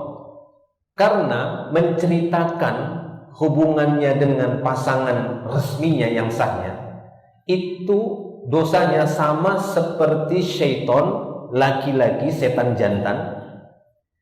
Laki ya syaitanah fit thariq, yang ketemu dengan setan betina di jalan. Faghosyaha, lalu dia setubuhi di tengah jalan, wan nasu yanzurun, dan ditonton orang-orang. Ya, jadi ini jelas perbuatan setan ya. Apa yang sering dibilang itu apa? Seks bebas, gitu ya. Seks bebas yang melakukan hubungan seks di publik, ya, di tengah-tengah manusia, nggak ada rasa malunya lagi, dan orang-orang biasa gitu. Biasanya di negara-negara barat, kayaknya seperti itu. Negara-negara barat ya seperti berciuman, bahkan mungkin ada sampai kepada hubungan suami istri itu di tempat-tempat umum, itu dianggap biasa oleh mereka. Nauzubillah. Nah, dosanya sama seperti itu. Ya, dosanya sama seperti itu. Makanya tadi kita katakan bahwa cerita aja udah dosa besar, menceritakan. Lalu gimana kalau yang disebarkan, di-share itu betul-betul gambarannya kan begitu ya, gambarnya ataupun tayangan bergerak, atau sering kita sebut dengan video, film dan semisalnya. Ya jelas ini lebih besar dosanya karena lebih miripnya kan begitu kan, kemiripannya itu dibandingkan cerita. Kalau cerita, orang yang mendengarkan berusaha untuk bayangkan sendiri, ya atau tidak? Iya, orang yang mendengarkan kan mencoba untuk membayangkan sendiri. Bisa benar, bisa salah kan begitu. Ya, kalau film ataupun tayangan seperti itu lebih jelas lagi. Atau gambar-gambar foto-foto. Taib ya. Nah, jadi seperti itu. Jangan lakukan seperti itu. Karena perumpamaannya, perbuatan kalian seperti itu seperti setan laki-laki yang ketemu setan perempuan di jalan, lalu dia setubuhi di jalan. Orang-orang pun nonton. Ya, ini kan menjijikkan. Ya, sungguh sangat menjijikkan. Wa'iyadzubillah. Baik. Syekh Muhammad bin Shalih Al-Utsaimin rahimahullah berkata, apa yang dilakukan sebagian wanita berupa membeberkan masalah rumah tangga dan kehidupan suami istri kepada karib kerabat, nah ini, atau kepada temannya merupakan perkara yang diharamkan. Sekarang itu sering kita dengar istilah curhat itu kan. Apa curhat itu? Curahan hati, mencurahkan isi hati. Cuma yang sangat diherankan itu curhatnya itu ke tempat yang nggak pas, nggak tepat. Ya, apakah itu seorang wanita, seorang istri nanti curhatnya itu ya tentang suaminya, istilahnya curhat kan begitu ya, tentang suaminya. Ini bisa jatuh lagi, belum lagi kita nanti mengukur dari sisi ghibahnya, menggibahi suami sendiri atau menggibahi istri sendiri, menceritakan aib pasangannya. Nggak boleh, selesaikan aja dulu di antara keduanya. Ya, kasihan itu kan pasangannya kan begitu. Yang masing-masing sudah dapat manfaat dari pasangannya. Ya. Makanya kata beliau ini sering didapati seperti itu, baik suami ataupun istri. Ya, mungkin di sini beliau itu lebih mengarah itu kepada wanita karena memang dominannya wanita yang suka cerita dibandingkan kaum laki-laki. Banyaknya perkumpulan kaum wanita itu jatuh pada ghibah dibandingkan perkumpulan laki-laki. Bukan laki-laki nggak ada, tapi dominannya. Karena memang mereka punya anatomi tubuh kan begitu ya, dan punya perangkat-perangkat yang Allah Ta'ala berikan itu mudah cerita kan begitu. Bahkan menurut penelitian kalimat yang dikeluarkan dalam sehari itu lebih banyak dari wanita daripada laki-laki. Kalimat yang dia keluarkan ya beda sama laki-laki. Di dalam rumah tangga pun begitu. Kadang kalimat yang begitu banyak yang keluar dari seorang ibu, seorang wanita, itu terkadang nggak memberikan pengaruh kepada anak-anak. Beda dengan kalimat ayah gitu ya. Ayah sekali ngomong aja, diam semua anaknya. Ayo, masih main terus. Maksudnya gitu ya. Kalau ibunya, nanti kan begitu. Banyaknya kalimat itu yang keluar kan begitu. Jadi potensi mereka untuk bercerita memang lebih besar dibandingkan bapak-bapak laki-laki, ya. Nah ini kata beliau ini. Apa yang dilakukan sebagian wanita berupa membeberkan masalah rumah tangga dan kehidupan suami istri kepada karib kerabat atau kepada temannya merupakan perkara yang diharamkan. Tidak halal seorang istri menyebarkan rahasia atau keadaan bersama suaminya kepada seorang pun.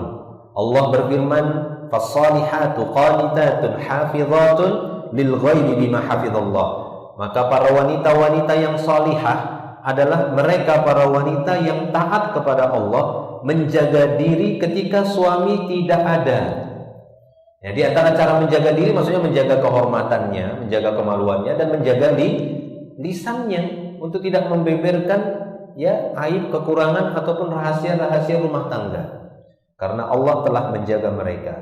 Nabi SAW mengabarkan bahwa manusia yang paling buruk kedudukannya di sisi Allah kelak pada hari kiamat adalah laki-laki yang bersenggama dengan istrinya dan wanita yang bersenggama dengan suaminya, lantas masing-masing dari mereka menyebarkan rahasia pasangannya. Baik, nah itu ya. Jadi kita waspada dengan poin yang ke-10 ini, jangan sampai kebablasan sehingga menceritakan rahasia-rahasia rumah tangga, apalagi sampai kepada rahasia hubungan intim, maka itu termasuk dosa keharaman, dosa besar yang terjadi ya di tengah-tengah manusia ataupun yang banyak terjadi dari pasangan suami istri. Wallahu a'lam. Sampai di sini dulu bahasan kita, insyaallah nanti kita lanjutkan lagi di bab lanjutan yaitu bab ke-7. Ya, kita masuk bab ke-7 nanti tentang pelanggaran seputar pernikahan yang wajib dihindari. Ya, di sana ada pelanggaran-pelanggaran yang dilakukan sebagian orang dari proses-proses pernikahan. Apakah saat walimahnya atau sebelum walimahnya? Ya, atau saat walimahnya ada kemungkaran atau setelah walimahnya. Nanti insyaallah dibahas di bab yang ke-7. Wallahu a'lam. Silakan kalau ada yang bertanya, fadhal.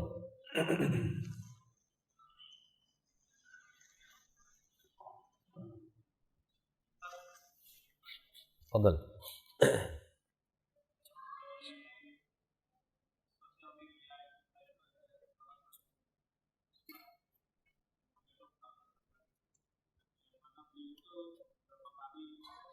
Dokter apa dokter? Dokter ya. Oh.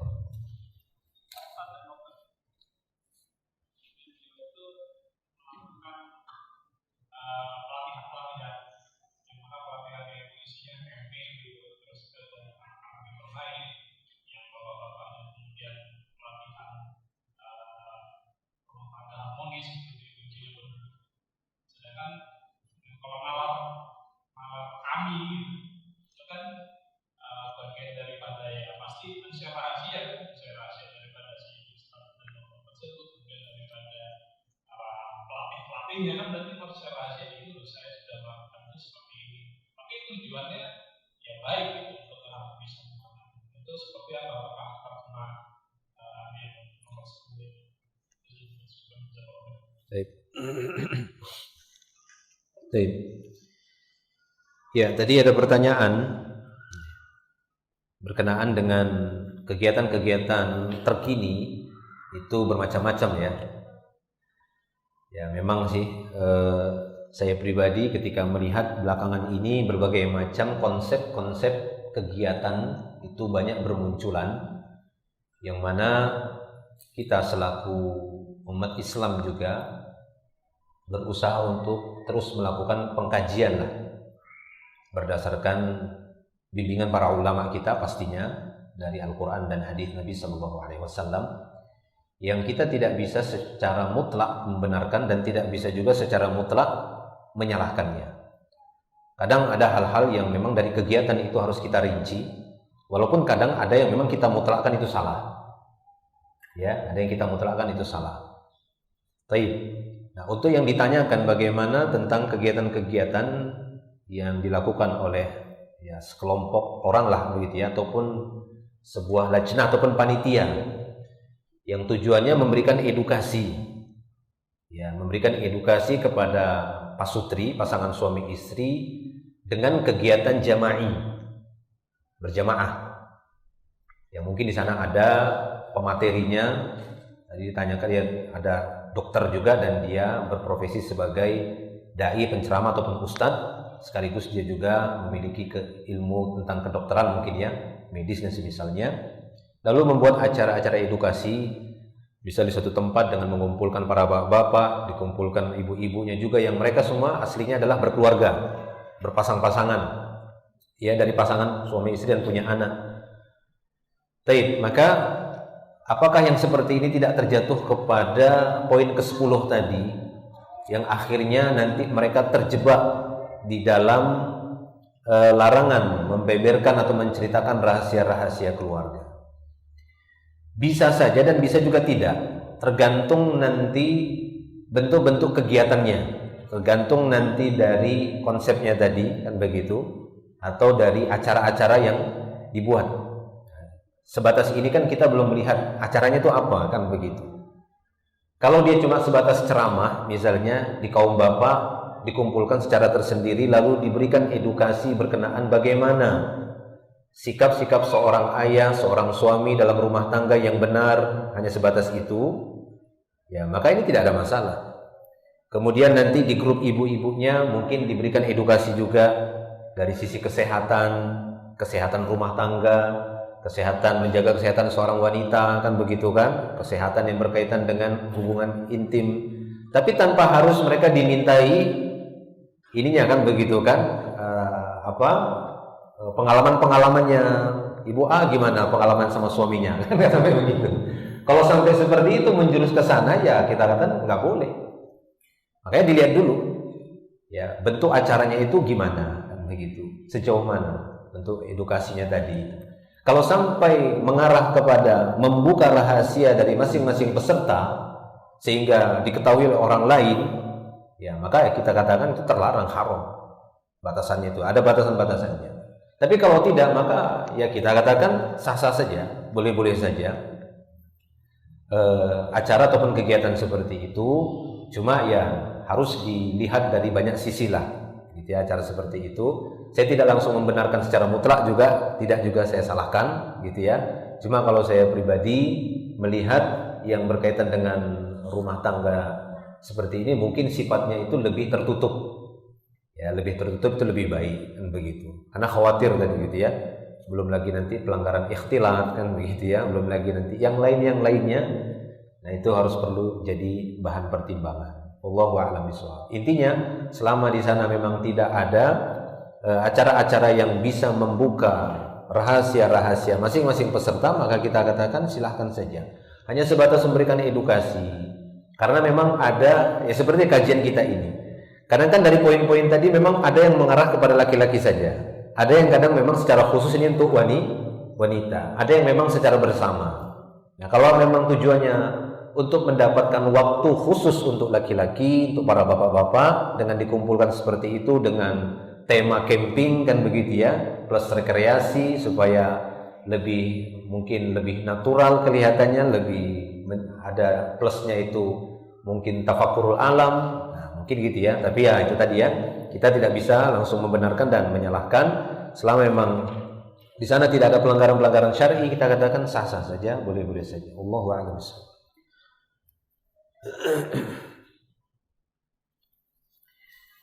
Di sini ada pertanyaan.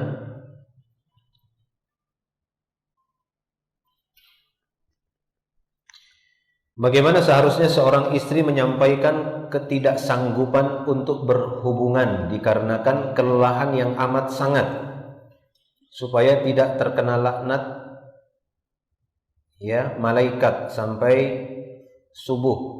Bahkan bukan sampai subuh, sampai suami ridho, ya disebut dalam hadis lain. Sampai suaminya ridho.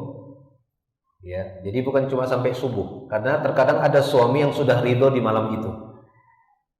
Ya, ketika istrinya menolak, lalu suaminya ridho, nggak sampai subuh, maka berhenti laknat tadi. Ya, makanya ada dua hadisnya itu, disebutkan sampai subuh, tapi di hadis yang lain disebutkan sampai suaminya ridho. Tapi walaupun sampai subuh belum ridho juga suaminya, sampai berhari-hari nggak ridho suaminya ditolak, itu dapat laknat terus si wanita. Nah, gitu ya. Maka bagaimana menyampaikan ketidaksanggupan ini? Ya, ataukah seadanya dan pasrah saja walaupun tidak mendapatkan kenikmatan orgasme asal hajat suami terpenuhi.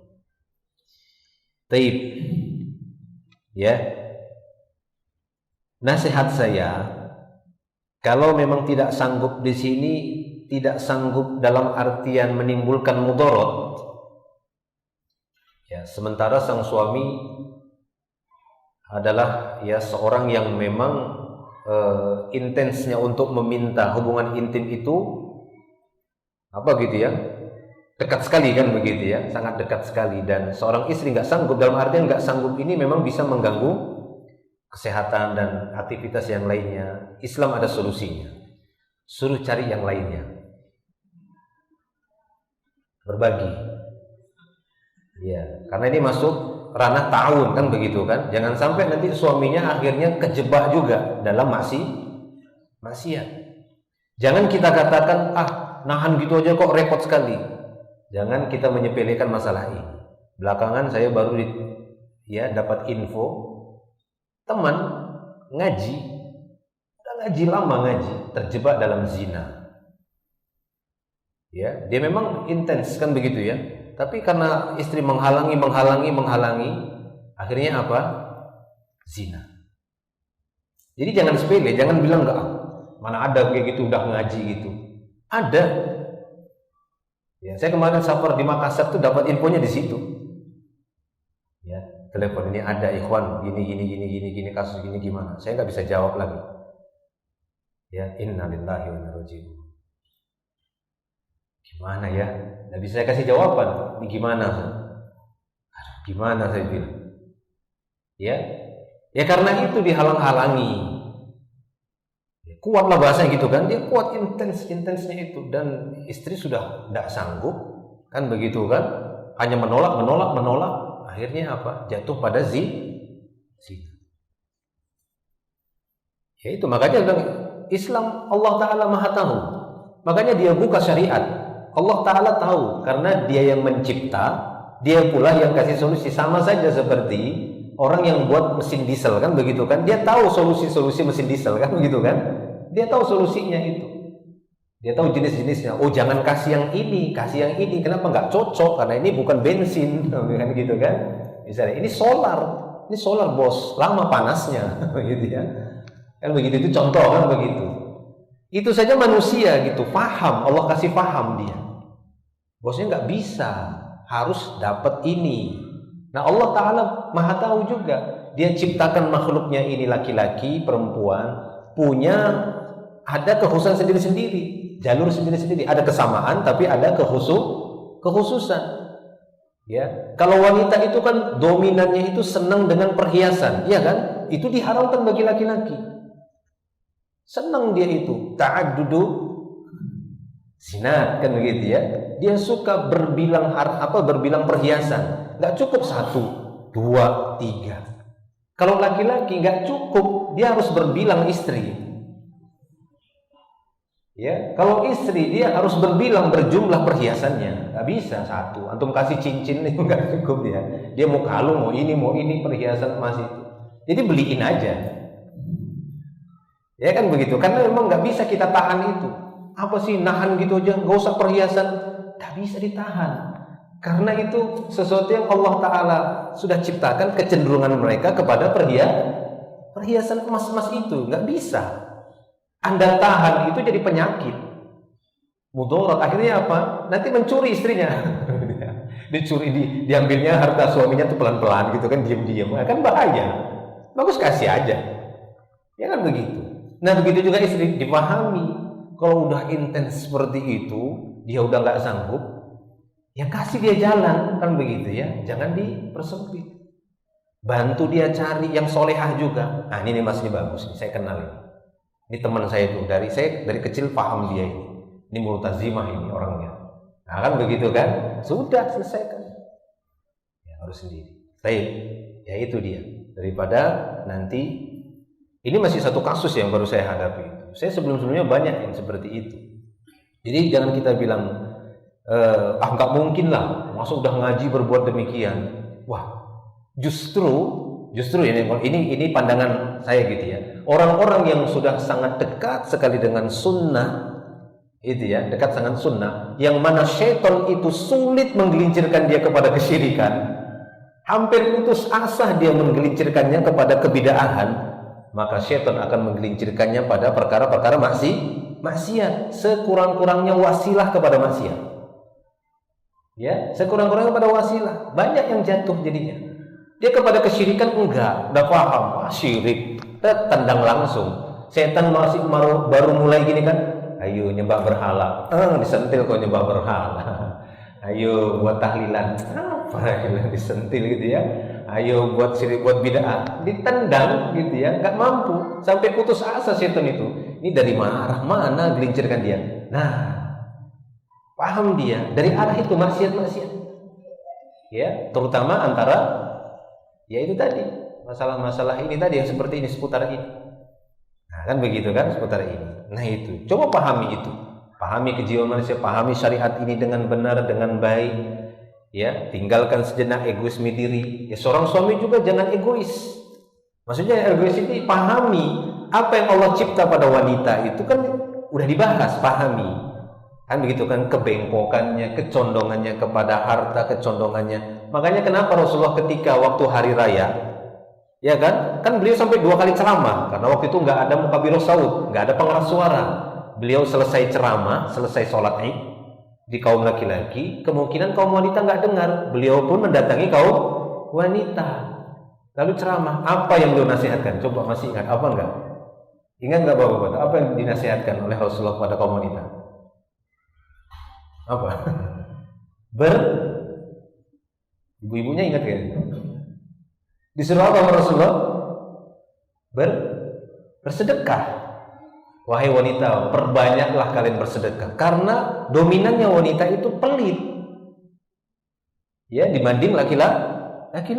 Laki-laki mampu itu. Istri 1 dibiayai, istri 2 dibiayai, istri 3 dibiayai, istri 4 dibiayai. Iya, roh yang laki-laki itu kebaikannya itu luas. Tapi coba wanita itu nggak mau itu dia. Ya, berbagi seperti itu. Jangankan berbagi sama madunya, kadang berbagi sama keluarga si suami saja itu pelit. Ya itu tidak?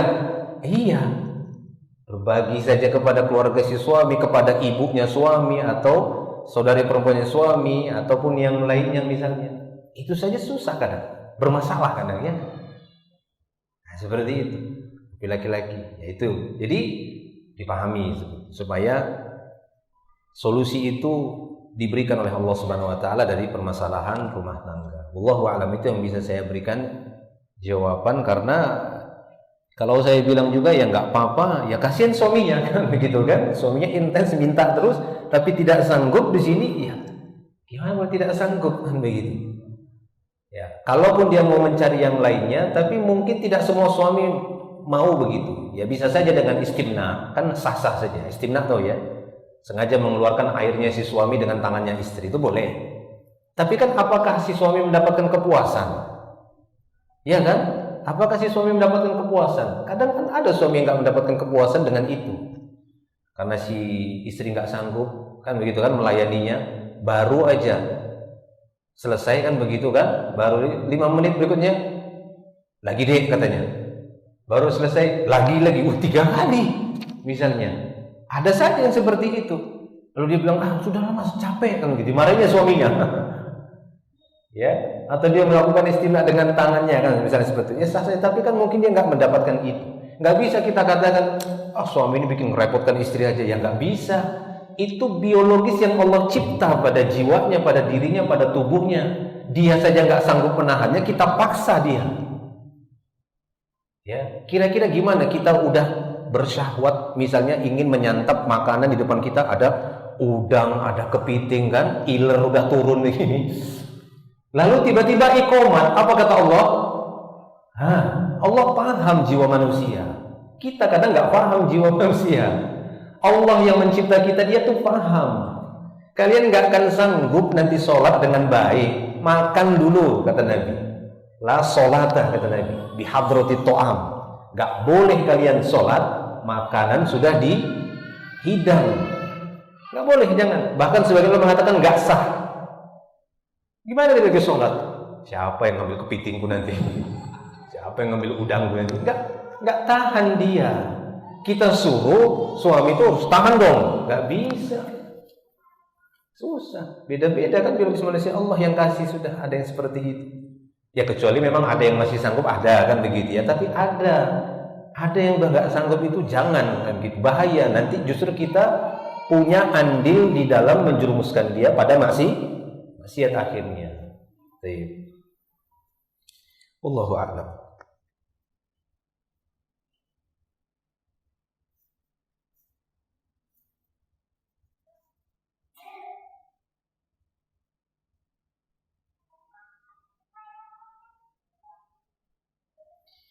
Afwan Ustaz, izin bertanya, apa hukumnya seorang istri memuaskan suaminya melalui video call?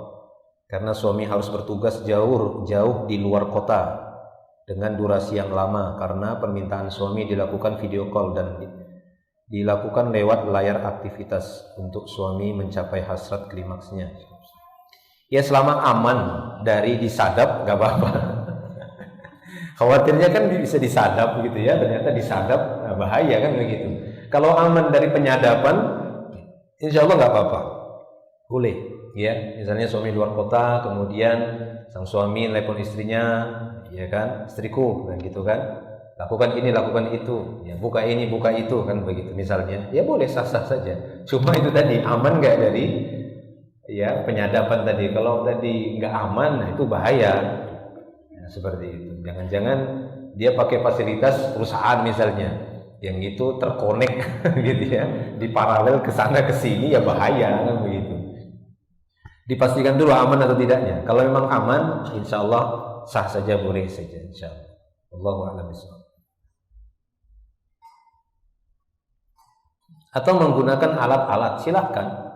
Ya, menggunakan alat-alat silakan. Yang penting ya pada keduanya saling ridho. Ya, yang penting yang melakukannya tetap istri, kan begitu ya. Tapi menggunakan alat-alat, yang menggunakannya istri, maka itu sah saja. Jangan suami sendiri yang menggunakannya, itu tidak boleh, ya. Tapi tetap yang menggunakannya istri. Baik, Allahu a'lam.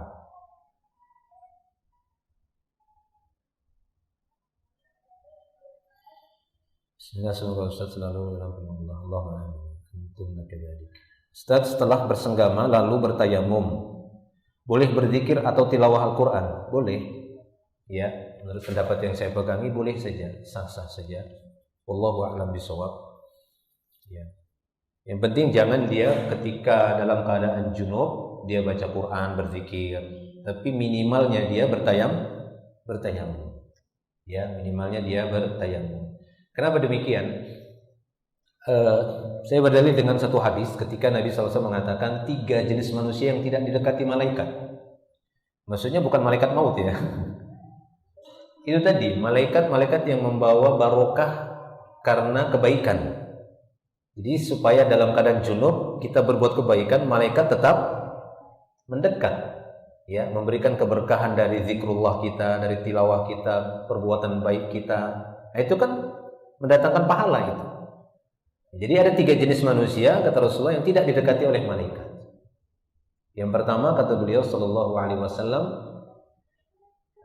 jifatul kafir, bangkainya orang kafir, enggak akan didekati oleh malaikat yang membawa barokah ataupun rahmat.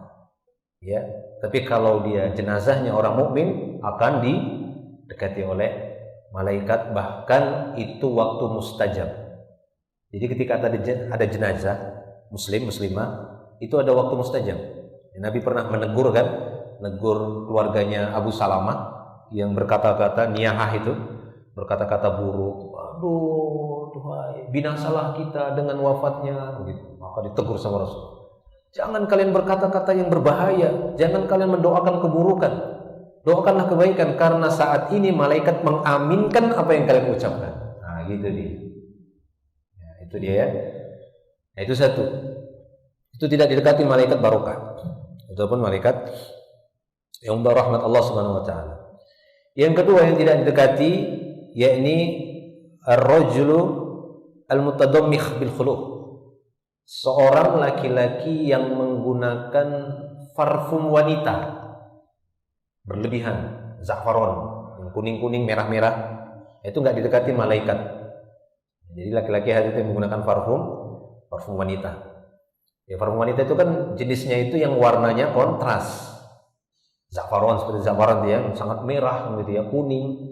Kalau parfumnya laki-laki kan warnanya biasa, soft, tapi aromanya ya apa namanya? Apa lawan soft apa bahasa Inggris? Strong. Saya kurang bahasa Inggrisnya. Ya, aromanya strong kan begitu. Nah, ini sebaik-baiknya parfum laki-laki, warnanya soft, aromanya strong. Kalau perempuan, sebaik-baik parfum perempuan, warnanya strong kan begitu ya, tapi aromanya soft. Nah, kebalikannya. Nah, gitu dia. Nah, laki-laki yang menggunakan parfumnya wanita tadi yang warnanya itu ya strong tadi warnanya, ini nggak didekati malaikat. Yang ketiga, al-junub. Orang yang sedang junub nggak didekati malaikat. Ya, malaikat barokah bukan malaikat maut. Ya, illa ayyatawadda au tayammam, kecuali dari riwayat Aisyah disebutkan, kata Nabi, kecuali si junub tadi berwudu atau tayamum. Maka ketika seorang junub dia tetap berwudu atau dia tayamum, maka zikirnya, kebaikannya itu tetap dicatat kebaikan, didekati oleh malaikat. Nah, demikian. Allahu a'lam bishawab. Cukup ya? Cukup. Insyaallah nanti kita sambung lagi di pertemuan berikutnya.